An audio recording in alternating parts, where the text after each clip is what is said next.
right, guys, we got a 2005 Dodge Durango, and it is a no crank, no start. You turn the key on, everything is fine, no security light. In fact, the owner brought 3 keys, and all 3 of them are exactly the same. No, the red security light does not even come on.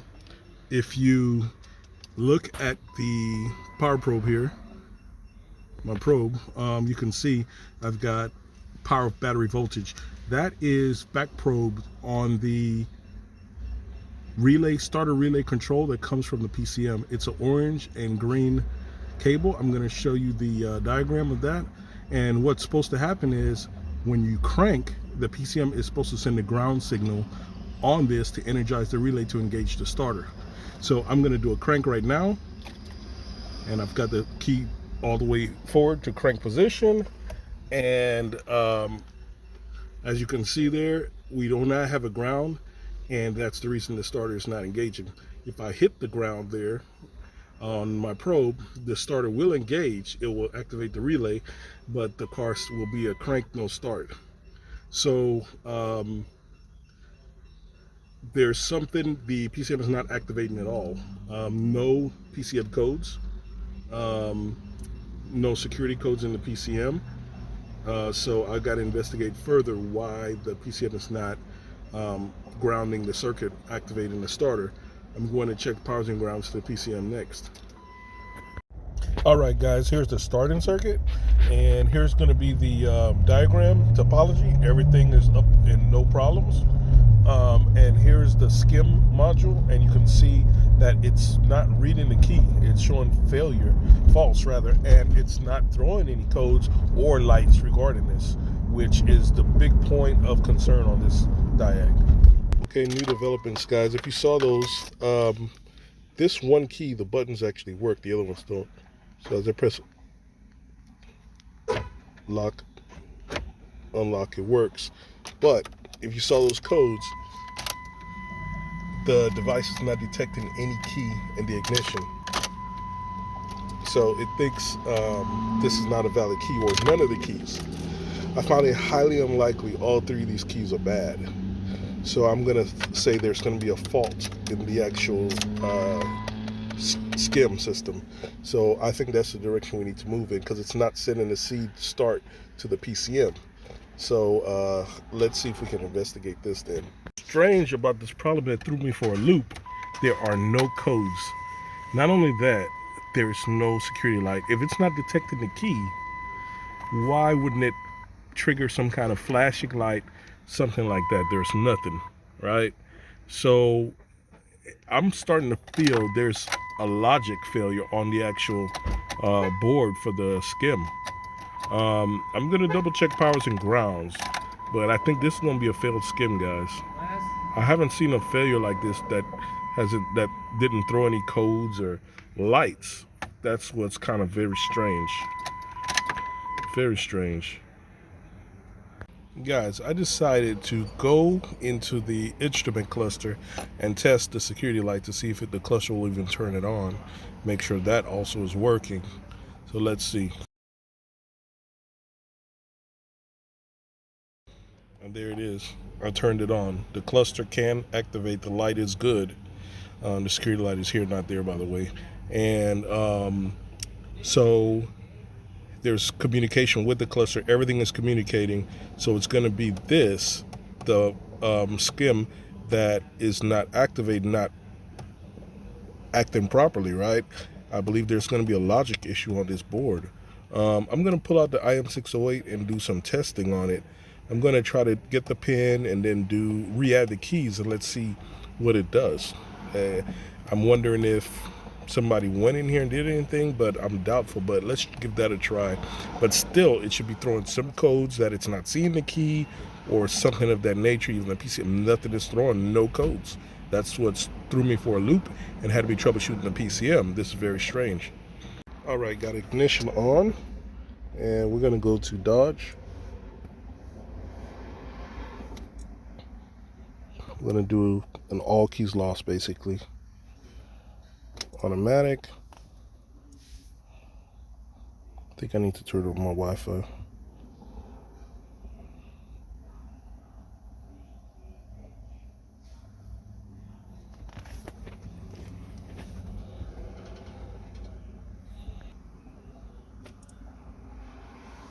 Okay.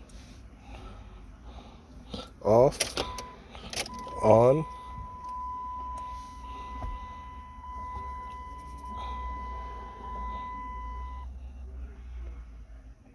And now we got the password for the skim. Let's do a scan.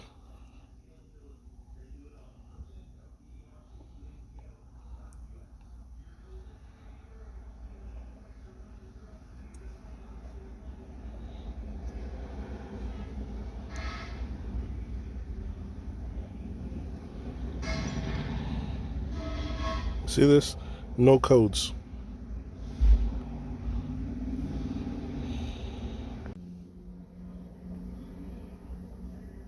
See this? Let's go for it. All keys lost, man.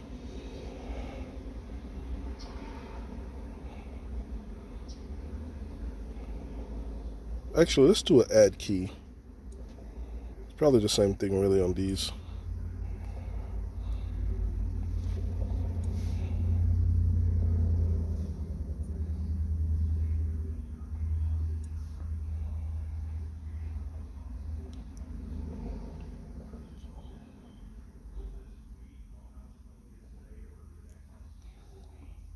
No, we already got it.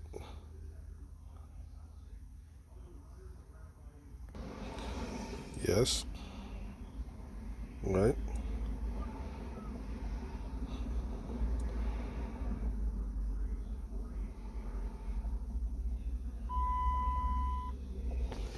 Still, there's no light here, by the way, guys.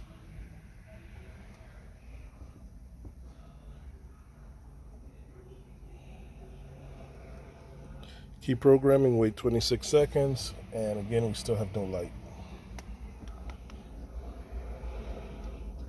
Let's see what it's going to do, if it's going to fail, which I feel it will fail, but let's find out. Or give a false positive.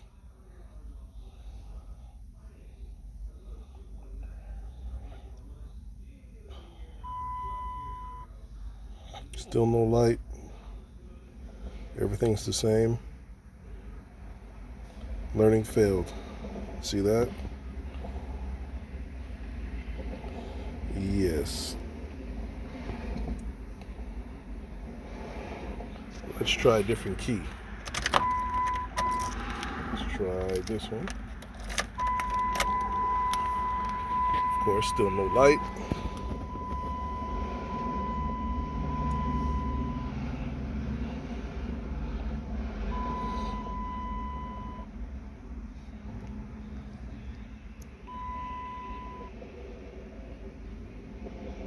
Maybe the device is not getting full 12 volts power. It's in a low power mode, which is causing it to act strange like this. Gotta disassemble this thing here, man, and see what's going on here. Double check that.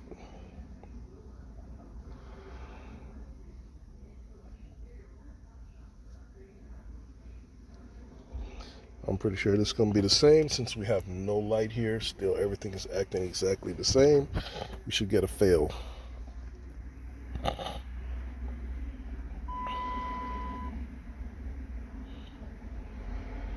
And yeah, that's going to be the next step. Check the powers and grounds to that module. If that is good, then the module is going to be a fail. So I'm going to have to replace that module and reprogram the keys. That's going to be my best gut feeling of what's going on here. So let's see. All right, guy, you're gonna need a long screwdriver like this, T20, to get this out. There's 3 of them, right? Right under here, 1, 2, and then there's another one in the corner right here. And here we are. Here's the module.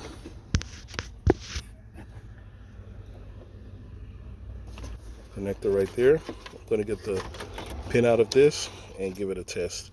All right, so if you saw that pin out, the pink and the red are 12 volts, and the gray and the black right here is our ground, so I'm gonna test that. All right, I hooked up to the red, and as you can see, we got pretty much battery voltage, and I used my test light, and it's strong, so that should be okay. We're gonna go to the next one.